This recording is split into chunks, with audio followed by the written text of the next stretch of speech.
ఈరోజు జాతీయ బీసీ సంక్షేమ సంఘం అధ్యక్షులు రాజ్యసభ సభ్యులు ఆర్ కృష్ణ గారి పిలుపు మేరకు 42% రిజర్వేషన్లు హైకోర్టులో ఇచ్చినటువంటి స్టేను వ్యతిరేకిస్తూ రాష్ట్ర వ్యాప్తంగా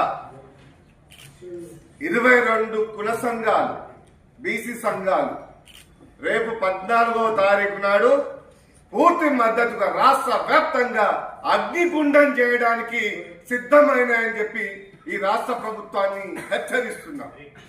ఈ రోజు జాతీయ బీసీ సంక్షేమ సంఘం అధ్యక్షులు ఆర్ కృష్ణ గారి పోరాటం వల్ల ఏ పదవిలో లేనప్పుడే 1984 ఎన్టీ రామారావుతో కొట్లాడి 20% రిజర్వేషన్లు సాధించినటువంటి నాయకుడు, ఆ రోజు కోట్ల విజయభాస్కర్ రెడ్డితో కొట్లాడి 34% రిజర్వేషన్లను తీసుకొచ్చినటువంటి ఘనత ఆర్ కృష్ణ పోరాటాలకు సాధ్యమైంది అని చెప్పి ఈ రోజు నేను రాష్ట్ర ప్రభుత్వానికి గుర్తు చేస్తున్నా.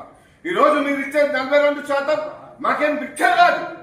ఇలా కామారెడ్డి డిక్లరేషన్ ప్రకారంగా ఆ రోజు రాహుల్ గాంధీ గారు నేను 42% నా కాంగ్రెస్ పార్టీ తరఫు నుంచి రాజ్యాంగబద్ధమైన హోదాతో 42% రిజర్వేషన్లు కల్పిస్తున్నా అని చెప్పినారు.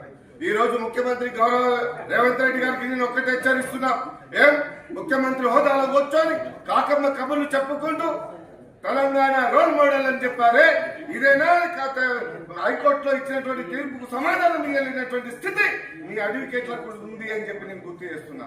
ఇలా అడ్వకేట్లకు ఇలా పూర్తి సమాచారం ఇవ్వకుండా ఇలా ఇలాంటి సమస్య వస్తుందని చెప్పి ఆర్ కృష్ణ ఒక డెడికేట్ కమిషన్ వేయించాడు. హైకోర్టు ఆదేశాలతో డెడికేట్ కమిషన్ వేసిన తర్వాత కూడా ఆ రిపోర్ట్ ఎక్కడ పోయింది? ఆ రిపోర్టు హైకోర్టుకు ఎందుకు మీరు సమర్పించలేదు? ఈ రోజు రాజ్యాంగబద్ధమైన హక్కుతో ఇలా article 243D and 243D and 6 ద్వారా ఇలా 26 ద్వారా తెలంగాణ రాష్ట్ర ప్రభుత్వానికి పూర్తి స్వేచ్ఛ ఉందని చెప్పింది లోకల్ బాడీ రిజర్వేషన్ లో. ఇలా ఉద్యోగం గురించి రాష్ట్ర ప్రభుత్వం కేంద్ర ప్రభుత్వంతో కృష్ణరావు చూసుకుంటాడు, అది మీకు అవసరం లేదు. లోకల్ బాడీ విషయం మీద ఇలా 42% రిజర్వేషన్లు అడుగుతున్నాము. 42% రిజర్వేషన్లు మీరు ఇచ్చే పాత భిక్ష